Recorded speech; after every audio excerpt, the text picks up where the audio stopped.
Warning! Warning! There will be spoilers in this video for many of the main series games. If you do not want to be spoiled for any of the main Fire Emblem games, I recommend clicking away from this video. You have been warned. Today we will be going over my favorite characters in the Fire Emblem series. This is strictly my opinion and completely based off my preferences. For each of these characters we will be talking about 3 factors. 1. Their appearance or aesthetics. 2. Their ability as a unit or their combat ability. 3. Their character, for example, their backstory or personality. Okay, let's jump right in. Number 10. Hector. Hector was one of the 3 lords in my first Fire Emblem game, Blazing Blade, and he quickly became one of my favorite characters. When it comes to appearance, Hector exudes masculinity. He's a large man with a signature blue Fire Emblem hair. In his pre-promoted form, he wears heavy armor, but he still has that sense of nimbleness due to wearing normal pants. But what really makes me love Hector aesthetically is his Great Lord version. He dons the dark blue heavy armor trimmed with gold that perfectly matches Armad's, and the design of his armor is just stunning. Wada Sachiko's art of legendary Hector and Faye is one of my favorite pieces of art in the entire game. It portrays Hector's overwhelming power so well, and his damaged art does a great job of capturing Hector's personality with that focused smile. When it comes to Hector as a unit, in Blazing Blade he's a complete monster and can easily be one of the most powerful units in your army. He has great growth in HP, strength, and defense, and a decent growth in skill and speed. So sometimes he can get screwed over by bad luck on his speed stat. Hector will be an indispensable part of your army, though his late promotion can often hold him back. Once Hector becomes a Great Lord, he becomes a god of destruction. He can easily deal massive damage while also having melee units bounce off of him. This is doubly true when he has Armads. He also has one of the best animations in the game with his signature Hectorcopter. In Fire Emblem Heroes, Hector has continually been a meta threat since day one. His base form helped to define the early meta alongside Takumi, and his legendary form became a complete mess in Arena when he premiered. And of course, Brave Hector is easily one of the most powerful units in the game, even till this day. Hector is easily one of the most well-developed characters in the series. He is a man of action and power, and loves to be the pillar of support for his friends. He is constantly trying to find ways to support his allies in every way he can, from in battle to emotionally.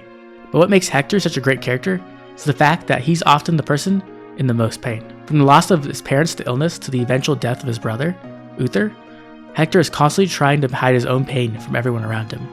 He wants to be the one who can support everyone else, and he thinks any sign of weakness could stop people from relying on him. Overall, his development through Blazing Blade and his eventual coming to terms with his own loss is written well, and is one of the most endearing stories in all of Fire Emblem. When it comes to friends, you couldn't ask for one better than Hector. Number 9. When Shadows of Valentia released, I never expected it to become one of my favorite Fire Emblem games. From the story to the presentation to the characters, Shadows of Valentia was stunning, and amongst all those great characters, Alm would ascend into my top 10. Alm's glow up from his original appearance in Gaiden looks great. I love the armor's design and their choice of colors. Alm looks like your classic Fire Emblem lord, but updated for a new generation. If we were talking about design choices, Conqueror Alm, his final promotion via DLC and Echoes, has to be my favorite. Especially the art done by Arai Terrico for legendary Alm and Faye. The Conqueror design has all the majesty of a king, but with a badass flair. I love that the cloak acts like a popped collar around his head. It just looks amazing. In Shadows of Valentia, Alm is a one-man army. He can wipe out complete armies by himself, and will continually be your strongest unit in your army. He leads from the front of battle just like the cinematics. His growths are amazing too. He has great HP, attack, skill, speed, and defense. His resistance growth is abysmal, but that's the standard for Shadows of Valentia. In Fire Emblem Heroes, Alm has had an interesting history as a unit. Alm's base unit was okay on release, but wouldn't be considered powerful or unique in any way until the release of the Refine of Falchion, which would grant it a Brave effect, allowing it to attack twice in a row. What made this effect exceptionally good was that Falchion retained its 16 might and had dragon effectiveness. While this wouldn't make base Alm meta in any way, it would allow Alm to become one of the best dragon slayers in the game for quite a while. Brave Alm would unfortunately follow suit of base Alm. He was quite underwhelming on release, especially for a Brave unit, and it wouldn't be until the Draco Falchion Refine that Brave Alm became one of the most powerful offensive units in the game. Unlike Alm's 2 other forms, Legendary Alm would hit Faye hard and immediately become one of the most powerful units in the game. While he has begun to fall off, his Legendary remix should be within the next 6 months, so I wouldn't be surprised if he rose to prominence once again. Lastly, we have Duo Alm. Duo Alm is a decently powerful unit with some interesting mechanics, but hasn't left any lasting impact on Faye. Alm's character is straightforward and honest. In that way, he's very similar to many of the lords in the franchise. But what made me like Alm so much was his willingness to take up the burdens of others. Alm is always looking to help other people, and he doesn't back away from the responsibility that comes with these problems. He quickly joins the Deliverance and takes their problems as his own. Even when Alm is confronted with the realization of killing his own father, Alm doesn't wallow in despair, but uses it to push himself forward to save the country he loves, and even the country of his enemies. Overall, Alm is a character who dedicates himself to everything he does, from leadership to even romance, and I admire him for that. Number 8. Zelgius. Zelgius, to his hidden persona of the Black Knight, is one of my favorite antagonists in all of Fire Emblem. He's such a force of power and intimidation in the Tellius series, and his handling in Radiant Dawn transformed him into one of my favorite characters. Zelgius is in a bit of a unique situation, as he does have two major looks. First, his dashing red armor he wears when he is Zelgius, the greatest general Begnon. His armor is by no means intricately designed, the dark crimson red and the golden yellow go well together. Zelgius looks the best when he is donning his infamous Black Knight armor. From the over-the-top massive shoulder plates to the intimidating helm, the armor screams badass, and that is a reputation Zelgius continually lives up to. Unlike the other characters we've talked about up to this point, Zelgius' most prominent moments in battle are when he's acting as a boss character. From his showdown with Ike in Path of Radiance till their final duel in Radiant Dawn, Zelgius is always a titan of power. Constantly feeling threatening and always making the player wonder when he will decide to destroy them with his ultimate skill, Eclipse. If that wasn't enough, the Black Knight also has some great moments in the other parts of the games, such as his appearance in Chapter 11 of Path of Radiance, where he acts as an aura of death, slowly moving towards the army as they fight the boss. Any unit who gets left behind or is stupid enough to engage the Black Knight is massacred. But that's not all. Black Knight also gets to play the role of a savior. In Radiant Dawn, there are several chapters where the Black Knight shows up to save the Dawn Brigade in their moments of weakness. When you have the Black Knight on your team, instead of as an enemy, you feel unstoppable. Or you would, if it wasn't for how bad the Dawn Brigade is. In Fire Emblem Heroes, Black Knight is an amazing free-to-play armor, was even more so on release. Black Luna is still one of the best specials in the game, and while he does struggle a bit now with the current power creep, Black Knight and Zelgius are both a ton of fun to use. Zelgius as a character is definitely an interesting case. In Path of Radiance, Black Knight wasn't a well-developed character by any means. The player had no idea who he was, and the only reason we knew he had killed Grail was to prove he had surpassed him as a fighter. While he was a badass in Path of Radiance, he lacked what was needed to be one of the best villains. Luckily, Radiant Dawn would offer a solution to this problem. Zelgius was born a branded, essentially a person who has the blood of both Bjork and Leguse running inside them. His childhood would be a miserable one where he would be ostracized from both the human and the Leguse community, as both races hated the branded and saw them as a disgrace. Zelgius is a truly tragic character. All he had was his battle prowess. No family, no friends. He thought he had found a true friend and master in Gawain, or better known as Grail, Ike's father. But with Grail's abandonment of Dane, Zelgius would once again be all alone. It was in Sephiroth that Zelgius finally found the friend he had been searching for, and Zelgius would dedicate his life to Sephiroth and his plans. There are many reasons I love Zelgius, from his badassery to his design, but the thing that made Zelgius so memorable was how broken of a person he was. A person just simply looking for something to live for. Someone to live for. He found those in Sephiroth, and he found a motive to live in surpassing Gawain, which in turn would become defeating Ike. I love that Zelgius wasn't just some evil character, or just some battle fanatic. He was a product of the world's own weakness, the world's racism, the world's hatred. An antagonist like Zelgius was such a massive part of what made the world of Tellius feel alive and real, and I couldn't be more thankful to him for playing that role. Number 7. Dimitri. Dimitri is a character unlike any other in the Fire Emblem franchise, and is easily my favorite character from Three Houses. When the trailer for Three Houses were first released, I was in a bit of a predicament. I knew that I would have to choose a route, either Elgard, Claude, or Dimitri. At the time, only their pre-time skips designs had been shown off, and in all honesty, I didn't particularly like any of them. At the time, I was leaning towards Claude and the Golden Deer, but that was mostly due to the way they advertised Claude, as a trickster who would win through schemes, and that sounded kind of interesting to me. Elgar looked fine, and I liked the idea of another Axe Lord, and Dimitri, on the other hand, looked boring to me. He looked like your typical perfect Prince Fire Emblem Lord that we've seen countless times before. But that would all change with a single line. Kill every last one of them! That single line made me quiver with excitement. My head began to spin with anticipation and speculation. Were we going to get a Lord who was actually evil, or possibly insane? While pre-time skip Dimitri's design bored me, post-time skip excited me beyond words. Dimitri went from the perfect prince to an insane boar, and his design portrayed that so well. From his jet black armor to his fur cloak. But what really stood out would be his eye patch. Similar to his great design, Dimitri would be a powerhouse unit. He would be one of the most powerful lords we had in Fire Emblem. Dimitri has great growths which allowed him to excel in almost any melee role. Using Dimitri in Azure Moon felt unfair for my enemies, as he would rend them into pieces.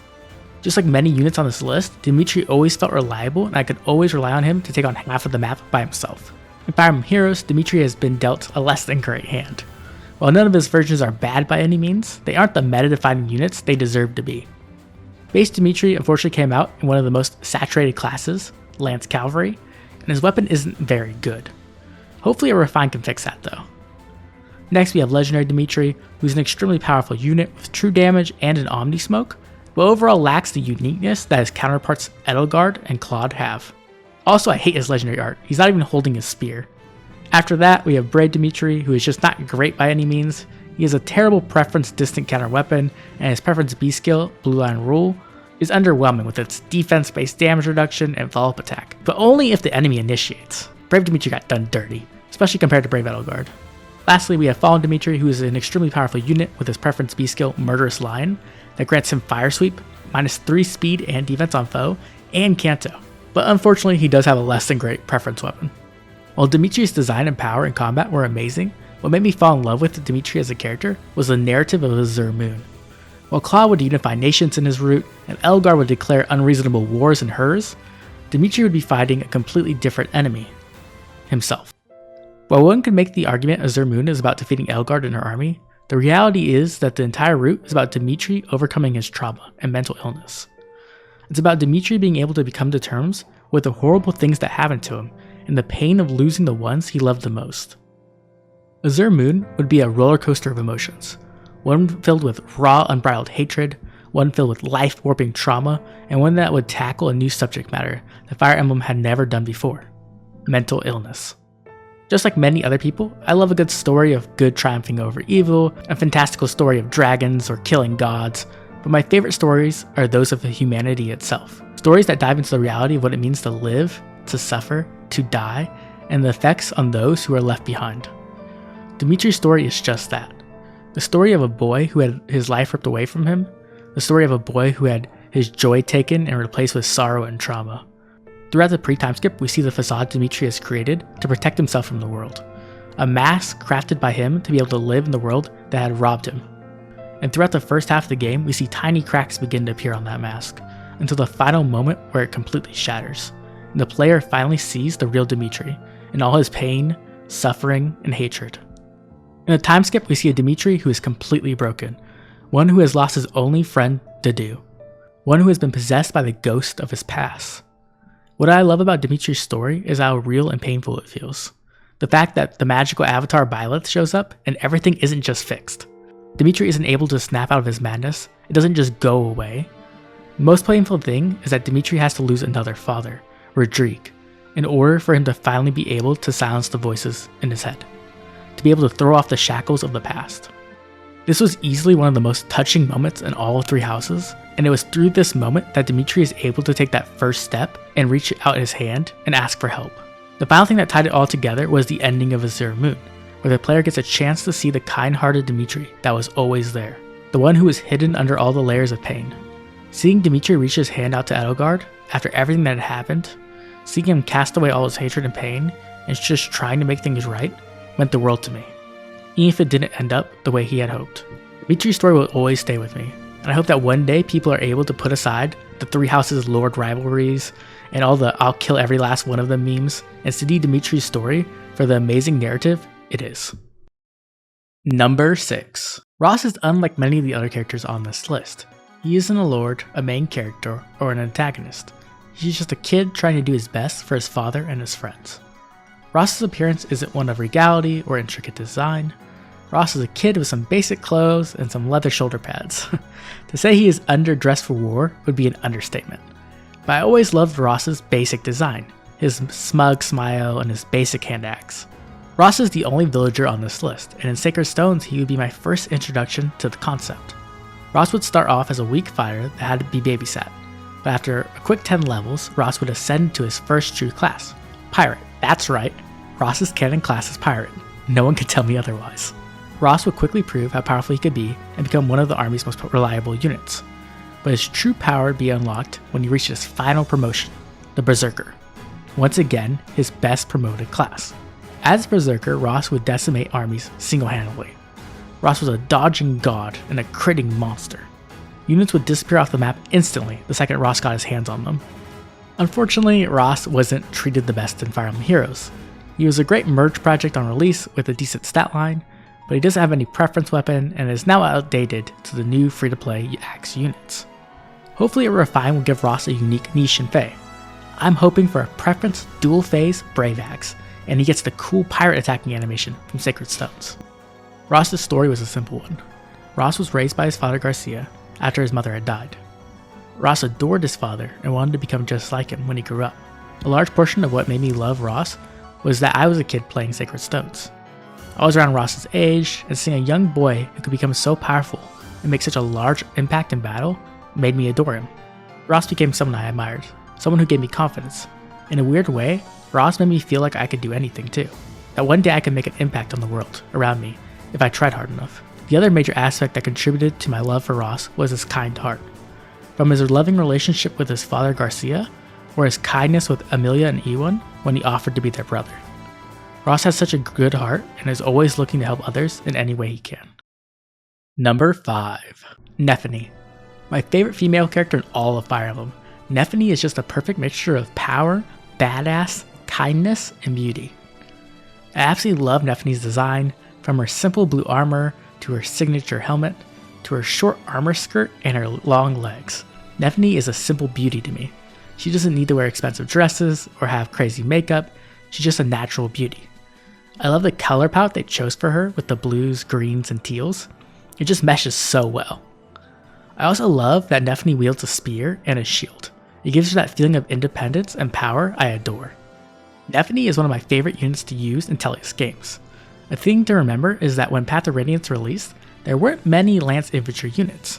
Ephraim was really the only one, and even then, he eventually was forced onto a horse when he promoted. So when I saw Nephany in Path of Radiance, I was immediately interested in using her, and she would prove to be one of the best units in my army. Nephany was perfect for taking on annoying sword units, and she had great growth, great strength, skill, speed, and she always had enough defense to take a hit whenever she didn't end up dodging. And for some reason, in all my Path of Radiance playthroughs, she always had great resistance, even though her growth is only 25%. If that wasn't enough, she came with a powerful Wrath skill, which let her completely destroy enemies when she occasionally dropped below 50% health. In Radiant Dawn, Nephany would step her game up and become a god tier unit. She had natural crit from her Halberdier class, and when she promoted to Sentinel, Nephany would become near unkillable. Watching Nephany face off against waves of enemy would become one of my favorite pastimes in Radiant Dawn. In Fire Emblem Heroes, Nephany was a great unit on release, premiering with the Wrath skill. Her preference weapon was even considered quite strong when it was introduced, but nowadays, base Nephany has fallen off quite a bit, and her dancing ult is quite cute, but doesn't have any unique dance or preference weapon unfortunately. Hopefully we can get an ascended Nephany. A man can dream. Nephany as a character is quite simple. She's a country girl who steps up to fight for what she thinks is right. She is extremely shy in Path of Radiance and is embarrassed of her country accent and less than glamorous looks. Throughout Path of Radiance, she struggles to come to terms with her place in the army and her social anxiety. But in Radiant Dawn, we get a more confident Nephany, who is willing to speak up to defend her friend's honor. Nephany is just one of those characters I came to love throughout all my Tellius game playthroughs, and will forever be one of my favorites. Number 4. Joshua. For the longest time, Joshua was my favorite character in all of Fire Emblem. Alongside Ross, Joshua was easily my most used unit in all of Sacred Stones. I spent countless hours playing the Creature campaign, Sacred Stones endgame content, over and over to earn stat boosters, like the Goddess Icon or the Speed Wings, to max out every one of Joshua's stats. But to be honest, I did that for all my favorite units in that game. Joshua's design is the definition of slick, from his signature hat to his green cloak to his flowing red hair, down to the very way he holds his sword. Joshua's design oozes with personality. I love how he can look powerful, but at the same time, slightly mischievous. While his base art in Fae wasn't my favorite, it lacks some of his signature charm. His Ascendant art is god tier, and I still can't stop staring at it. The gold and greens go well together, and his red hair and eyes complement it extremely well. His armor is majestic and carries the feeling of royalty so well. But most importantly, his clothes communicate the desert feeling amazingly. Really gives off that Johanna feel. In Sacred Stones, Joshua was one of the most beastly units in the game. Joshua was the ultimate god sword. He had speed and would almost never get hit. He had power and would crit almost every hit, destroying enemies in one blow. Joshua also joins early in Sacred Stones, meaning you get the chance to use him throughout your entire playthrough. When it came to Swordmasters, you couldn't ask for a better one. In Fire Emblem Heroes, Joshua premiered as a free-to-play unit that came from the Tempest Trials. My hundreds of saved orbs would go to waste, but either way, I was happy to finally have him in game. He came with a preference weapon in the form of his signature weapon, Althuma. It was a decent weapon at the time, offering special cooldown reduction and 5 resistance. Unfortunately, Joshua would age quite poorly, and his Refine wouldn't offer him much help. We also received a Summer Joshua, but he had no preference weapon, and unfortunately once again, wouldn't be a powerhouse unit. Luckily though, we have just received Ascended Joshua, who is absolutely amazing. From his art to his power, Ascended Joshua is a beast, and is finally living up to Joshua's legacy from Sacred Stones. What initially made Joshua my favorite character in Fire Emblem was his character. Joshua is the perfect mix of sly and badass. He's an extremely charming guy, and while he could seem a bit devious at times, he was always reliable. The reveal that Joshua was the Prince of Johanna was mind-blowing to me as a child. It took one of my favorite characters and just made him amazing. The intense showdown between Kalik and Joshua over his mother's corpse was a legendary moment for me at the time. Their conversation just felt so intense and real. Joshua's epilogue would have him becoming the King of Johanna, and in my case, marrying Natasha. To me, Joshua was just the first character that felt like the perfect mix of everything. Style, power, and a badass backstory, and I'm sure he will continue to be one of my favorites for a long time. Number 3. Leon. Leon is my favorite antagonist in all of Fire Emblem. He's the best tragic villain we've ever received in Fire Emblem, and his story resonated with me from the first time I played the game. Aesthetically, Leon has a simple look. His long flowing purple cloak, lined in gold, looks great and gives him the feeling of royalty without being gaudy.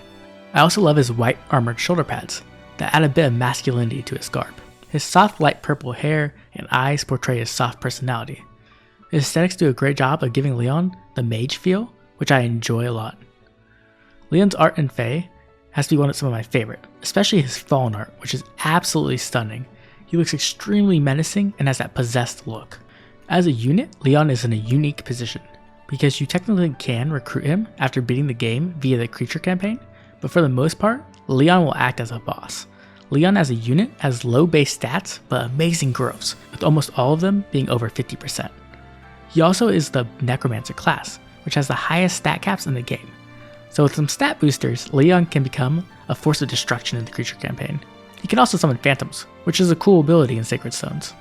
In Fire Emblem Heroes, Leon was released as a free-to-play unit, and while he did come with Naglfar, it was underwhelming. Naglfar's Refine was decent, but not powerful enough to make him a premier red mage. Fallen Leon can be an extremely powerful mage tank, but is more of a counterpick against teams stacked with mages or Carlos units. His biggest problem is ensuring doubles, but hopefully we can get a skill released that helps him with that in the future. Lastly, we have Baby Leon, who is adorable. He's also quite good as a mage tank with his massive bulk. Putting aside Leon's look and power as a unit, the thing that makes Leon one of my favorites has to be his backstory and role in Sacred Stones. Leon was always an insecure person and felt a ton of pressure as the Prince of Grotto. He wanted to be a good king, but always felt he lacked the things necessary to be one. Leon was shy, lacked physical strength, and was often sick. In my opinion, he wanted to be strong and heroic like Ephraim, so he could be a proper match for Erica, and more importantly, a proper king for Grotto. Unfortunately, his security would get the worst of him with the sudden death of his father, which would cause him to fall into despair. Instead of taking up the role of king, Leon would resurrect his father, though it would be a mere flesh puppet lacking his soul.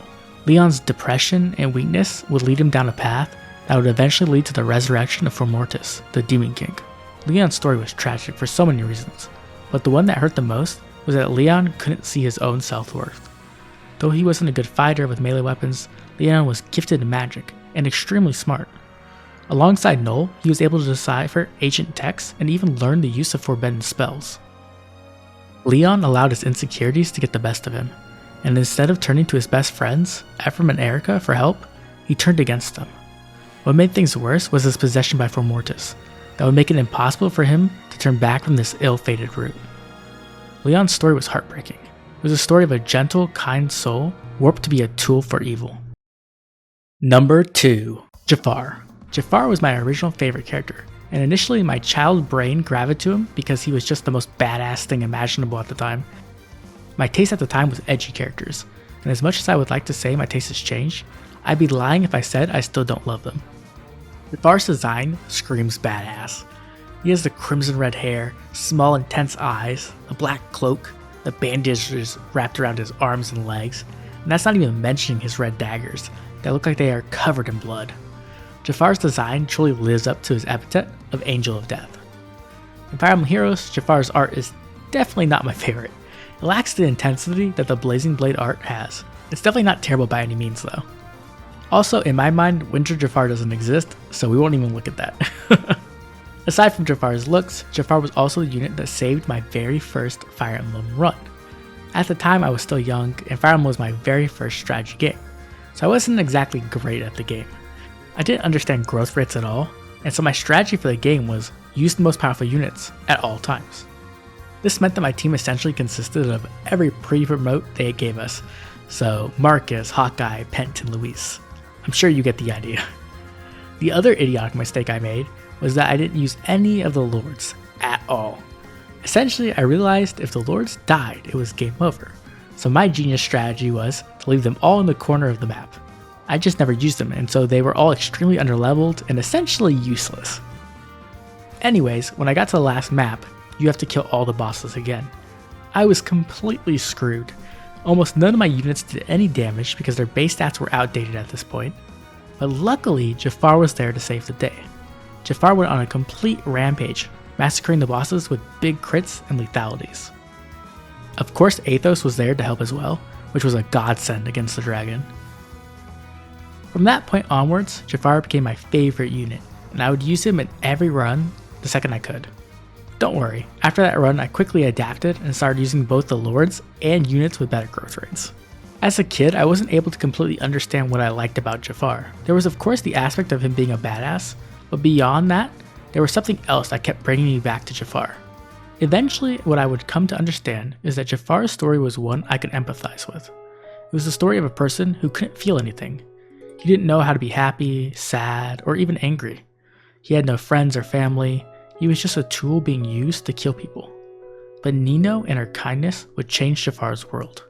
This simple story was so amazing to me because it showed that a person really only needs one other person to be kind to them, one person to reach out their hand and help, one person to be willing to care for them, and if they have that, they can do anything. Nino's kindness to Jafar saved Zephiel and forever changed the world, for better or worse. Jafar in the story will always be a reminder of the power of a single person's kindness. Number 1. Ike. For anyone who's been watching the channel for a while or has seen any of my barracks tours, this probably isn't a surprise. Ike is by far my favorite character in Fire Emblem, and I don't know if there will ever be a character in Fire Emblem that I like more. Let's start with Ike's aesthetics. Ike in Path of Radiance is rocking the blue cloak with a large red cape and the signature headband. To be honest, I wasn't a big fan of Ike's look in Path of Radiance when it released, and I'm still not. His first promotion to Path of Radiance would give Ike an updated look, with a bigger blue shoulder pad and some armor for his left arm and fist. Also, he's wielding Ragnar, which definitely helps to pull the look together. Now that we've talked about Path of Radiance, let's talk about when Ike became a Chad. Ike's look in Radiant Dawn is just absolutely amazing. Ike goes from being a typical Fire Emblem Lord to a super ripped monster in Radiant Dawn. I'm so glad they actually made him into a large man like Grail. It only makes sense after all. Radiant Dawn Ike looks his best though when he's promoted to Vanguard. He gets armor to cover his chest and his left arm, and it looks completely badass. He has the look of a great leader, which suits him. When it comes to his art in Fire Emblem Heroes, I love Legendary Ike and Brave Ike the most. That's some of my favorite art in the game.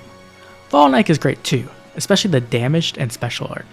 Ike is another one of those characters who can carry an entire army on his back. In Path of Radiance, this becomes true when he finally acquires Ragno and learns Ether. Though even before that, Ike is still a great unit, with great growths. The dude is rocking ridiculous growths, with almost everything but magic being 40% or higher. In Radiant Dawn, when Ike finally appears, he is immediately a force to be reckoned with, and will destroy armies on his lonesome. My headcanon is that the reason they make you use other armies is so you don't forget how to play, because Ike is just ridiculously OP. Hell, they even take away Ragnar for a while, trying to nerf him. But Eddard proves to be more than enough to let Ike destroy waves of enemies. In Fire Emblem Heroes, Ike has been a good unit for the most part, but wasn't truly dominant until the emergence of Irvin's Refine. Base Ike was good because of distant counter at the time, but couldn't make much of an impact with Reinhardt's running around destroying everyone.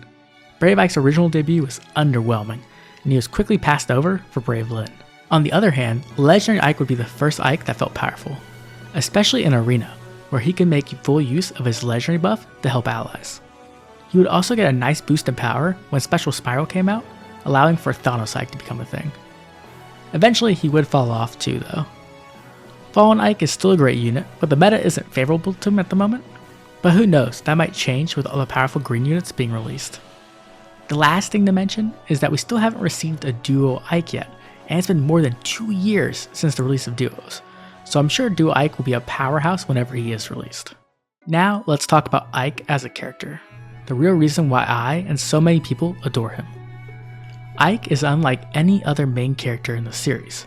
He isn't a lord, a prince, a king, hidden royalty, or anything of the sort. He is a normal person born to an exceptionally powerful father, but other than that, he isn't some exceptional person when it comes to status. This is important to why Ike feels so different than anyone else. He isn't someone who's responsible for the safety of a nation, or some fated child who is born to save the world. He is a guy who wants to protect his family, to do right by his father, to help his friends.